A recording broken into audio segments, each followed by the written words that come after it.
volta dos anos 2000, a internet era basicamente uma terra sem lei. E nas animações a gente tinha canais como Flash Geeks, responsável por umas paradas que provavelmente nem sobreviveriam ao YouTube atual. Mario virando um assassino psicopata, Transformers com tetas, e até uma paródia de Bluey que acabou tomando um copyright na cabeça. Tudo no canal parecia existir com um único objetivo: chocar o máximo de pessoas possíveis. Nobody likes you, bitch!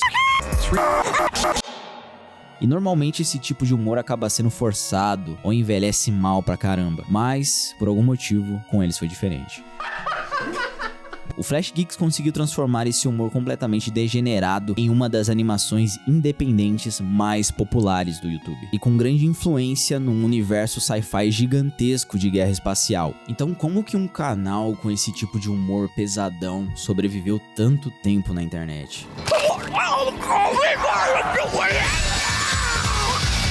A internet nos anos 2000 ela tinha uma dinâmica diferente. Nós tínhamos a comunidade de fóruns, Newgrounds, vídeos em flash, tudo parecia existir sem qualquer tipo de supervisão ou censura. Era um ambiente onde as pessoas se sentiam mais à vontade de falar abertamente sobre qualquer coisa. E nas animações isso também acontecia. É uma era que tinha um humor bem característico, que a gente pode chamar de humor edgy. Consistia em fazer piadas com coisas que eram consideradas proibidas ou inadequadas demais para se atacar. Naquela época parecia que todo mundo queria ser o maior Jorjão possível e quem ia fazer a vovozinha ficar toda chocada quando abrisse o Facebook. E essa cultura era muito presente também no Newgrounds, então era muito fácil você ter animações sobre morte, gore e muitas paródias salientes.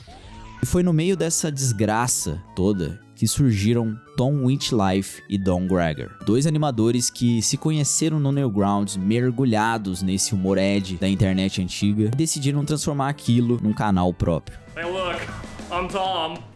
E assim a gente tem o nascimento e a concepção do Flash Geeks, focado em animações violentas, sátiras grotescas e paródias absurdas da cultura pop. Só que apesar da reputação caótica, os dois tinham funções bem diferentes dentro do projeto. Tom acabou ficando mais associado ao lado criativo da dupla. Ele era quem puxava o humor agressivo, as ideias mais bizarras e fazia boa parte das vozes dos personagens. Sem falar que ele tem essa carinha assim de psicopata.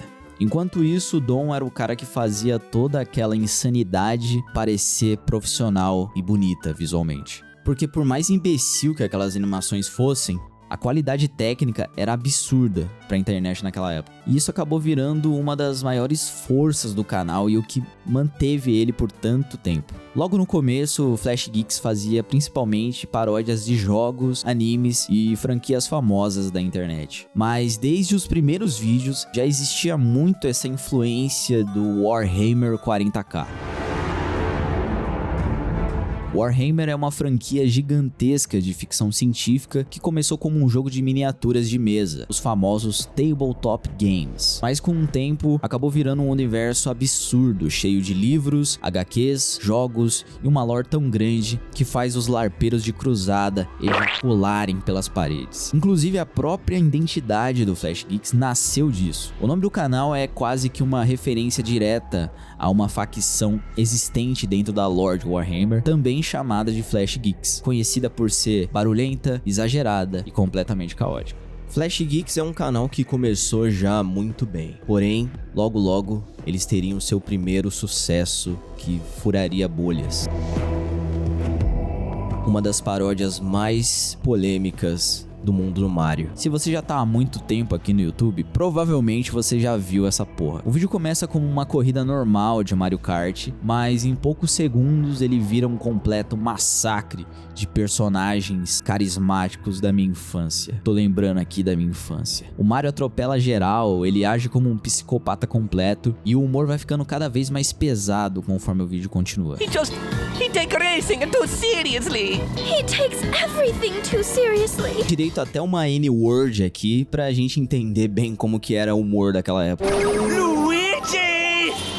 Coming for you, n***. E você se pergunta, vale a pena toda essa atrocidade? E aí eu te digo, valeu muito, porque o Racist Mario explodiu em audiência e virou um dos vídeos mais famosos do canal, acumulando milhões de views numa época que animações independentes mal chegavam a esse tamanho. Mas o estranho é que o sucesso não vinha só desse humor ofensivo ou dessas piadas de adolescente rebelde querendo chocar, mas porque a qualidade da animação era muito acima da média. Time, os efeitos, a direção, o roteiro, tudo tinha um nível que lembrava produções já do mainstream, só que feita por dois completos malucos. Depois do sucesso, eles fizeram o que todo criador de conteúdo faz quando algum formato dá certo: tenta replicar essa porra várias vezes. Imagina só, né? Tentar replicar um negócio que deu certo. Tem que ser muito vagabundo mesmo. Oh, what the fuck, Megatron? You can't hit a girl! Então nisso o canal continuou investindo pesado em paródias e logo criou outro imã de polêmicas. Transformers, isso aí, Transformers. Uma animação satirizando a cultura do cancelamento e do politicamente correto, onde o Megatron faz uma transição de gênero para virar uma versão desconstruída de si mesmo. E obviamente isso deu uma quantidade industrial de merda. Para algumas pessoas era só um humor imbecil de internet, para as outras os caras eram praticamente criminosos digitais. E eles perceberam isso muito rápido. Quanto mais gente ficava puta, mais o canal crescia e mais popularidade. Então eles começaram a dobrar a aposta em tudo: piada com feminismo, cultura nerd, violência absurda, personagens gostosas pra dar aquele clickbait bacana, até uma paródia de Rick and Morty com John Rogan e o Zezinho Foguetes. E no meio desse caos começaram a surgir protótipos de séries próprias do canal. Uma das mais conhecidas era o Console Wars, onde consoles de videogame de diferentes gerações saíam literalmente na porrada para decidir quem era superior. Meio que ironizando aquelas discussões completamente imbecis de internet sobre qual console é melhor, qual videogame tem mais gráfico, qual deles consegue preencher o vazio de um homem frustrado de 37 anos. E além dessa ideia ser bastante criativa, essas séries foram boas para mostrar como eles eram bons em animar cenas de lutas. Talvez uma das melhores cenas de ação do canal seja dentro dessa série de paródias.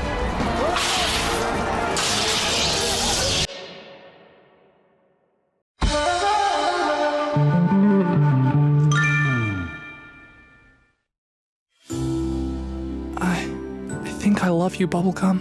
Oh, Dark Wolf. You, me, right here in Furry Forest. Mas talvez a série mais importante pro futuro do canal tenha sido The Furry Crusaders. Os furries eram retratados como quase uma ameaça alienígena demoníaca, tentando dominar outros povos pela galáxia. Ou seja, a mesma coisa que eles fazem na vida real. E para combater essa ameaça, existiam soldados gigantescos, claramente inspirados em Warhammer 40k. Guerreiros extremamente fanáticos que dedicavam as suas vidas a exterminar a raça furry da existência. E em um dos episódios eles fizeram uma paródia de Bluey, aquela série que acompanha a rotina de uma cachorrinha de 6 anos vivendo situações do dia a dia com a sua família. Só que na versão deles, um dos soldados invade a casa da Bluey procurando um furry escondido ali. E no meio da invasão acaba matando a família inteira também. Até aí só coisa leve, né? O problema veio depois. Os criadores da série acabaram aplicando um copyright claim em cima dos caras. Com isso, eles foram obrigados a apagar a animação original e repostar tudo de novo. Só que dessa vez mudando a cor dos personagens para evitar auto-strike. E olhando hoje, fica muito claro que aquilo era basicamente o embrião do que depois viria a ser um dos maiores sucessos do canal. Mas apesar das animações viralizarem, nem tudo dava certo aqui pra nossa querida dupla de malucos. Durante muitos anos, o canal ele tentou sair do formato de paródia aleatória de internet para criar projetos autorais maiores. E várias dessas tentativas acabaram morrendo no caminho. E uma delas foi o Super Future, uma série ambientada num futuro distante, onde elementos da cultura da internet começavam a invadir o mundo real e se tornar parte da nossa cultura. Comunidades, fóruns e memes viraram literalmente facções em guerras umas com as outras. Parando para pensar, é uma ideia bem interessante e conversa até com o Zeitgeist do nosso tempo, ó. Gostou da palavra? Mas infelizmente a série morreu logo no primeiro episódio. Os próprios criadores comentaram depois que não estavam muito realmente empolgados com a direção do projeto. Isso acabou levando ao seu cancelamento. Porém, eles não pararam por aí.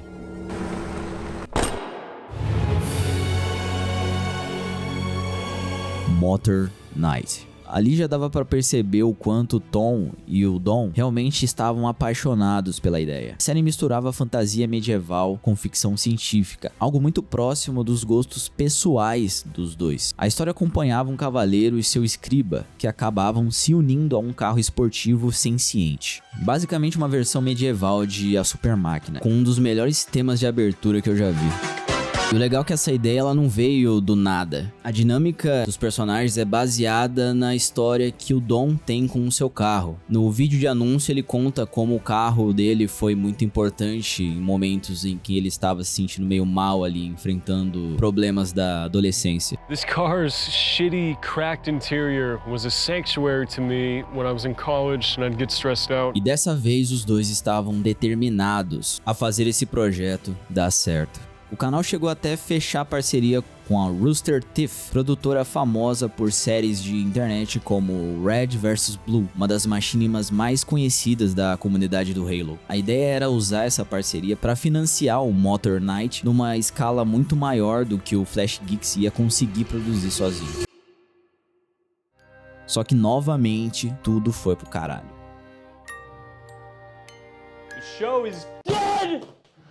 Kind of. A Rooster Teeth começou a enfrentar problemas financeiros sérios e acabou encerrando a parceria antes que o projeto pudesse realmente acontecer. E junto disso, boa parte das chances de Motor Knight virar uma série completa evaporaram. Mas depois de todos esses problemas, projetos cancelados, decepção, depressão, desgraças, o Flash Geeks finalmente conseguiu colocar o seu verdadeiro Magnus Opus em ação. No dia 2 de março de 2024, foi lançado o primeiro episódio de Space King. E comparado ao resto do canal, dava pra perceber na hora que aquilo ali era outro nível. Pra uma animação indie de YouTube, a produção tava muito bem feita. Dezenas de animadores, compositores e uma caralhada de profissionais envolvidos nesse projeto. A história basicamente funcionava como uma versão completamente degenerada de Warhammer 40k, misturado com ficção científica militar. O universo apresenta um império humano ultrafascista comandado pela figura quase divina, o Space King. Um líder mítico e lendário que desapareceu há muito tempo. Leaving us, his faithful Psycho Warriors, to pray for his return. Os protagonistas fazem parte da legião Star Defenders, que são encarregados de ir em missões completamente absurdas, envolvendo genocídio planetário, fanatismo religioso, massacre em escala industrial e outras coisas bem legais. E finalmente o canal podia despejar toda essa energia acumulada em gore, violência exagerada e piadas juvenis com uma animação de altíssima qualidade, rivalizando tranquilamente com muita produção de estúdio grande. E o mais engraçado é que, justamente por ser uma paródia de Warhammer, o humor edgy e pesado do Flash Geeks encaixava perfeitamente nesse universo de brutalidade sem sentido. Depois de anos se fudendo com projetos fracassados, Dom e Tom finalmente tinham nas mãos o primeiro grande projeto autoral de sucesso deles.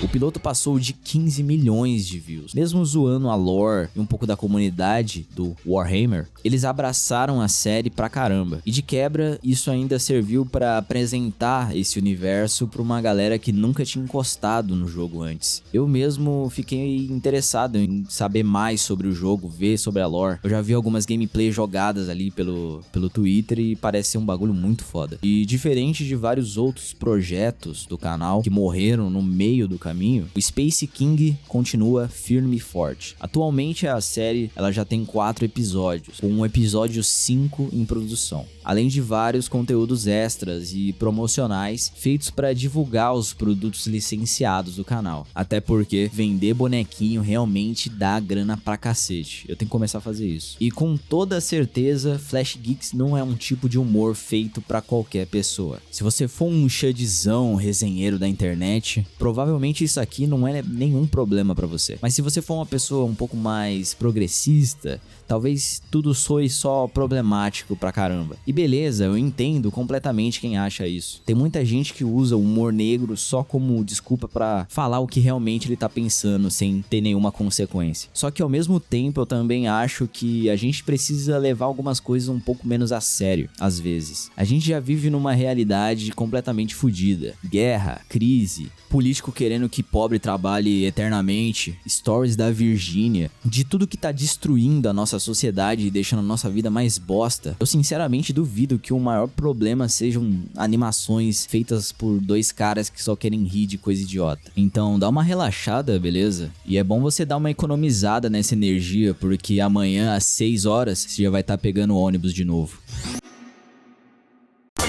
O Flash Geeks é facilmente um dos meus canais favoritos de animação no YouTube. Os caras me inspiraram muito, principalmente nesse estilo cutout que eles usam, que além de ser bonito, ainda ajuda bastante a animar mais rápido, né? Sem que você fique maluco no processo. Inclusive, tem módulo disso no meu curso de animação, tá? Se você quiser aprender como fazer esse tipo de animação cutout, até também utilizar ele colocando ali no After Effects para fazer uns efeitos legais, dá uma olhadinha lá, o link vai estar na descrição do vídeo, beleza? E se você quiser apoiar o canal para que eu possa fazer mais vídeos sem que eu precise morrer de fome, você pode virar membro por apenas R$ 3,99, tá? Aí você ganha acesso ao podcast Locadora, perfeito para você deixar rolando de fundo enquanto você faz qualquer outra porra aí da sua vida. Além disso, tem um podcast de entrevista com outros animadores, como o Rabisco, o Peixe Aquático e o Nick Near. E nesse episódio a gente falou justamente sobre algumas animações antigas do Newgrounds, então tá bem legal, dá uma olhada lá. Então se você quiser mais ainda, assiste esse vídeo aqui, onde eu falo sobre o crescimento das animações indie do YouTube. Um beijo pra sua mãe, Fernanda, dona de um fenomenal par de coxas. Falou!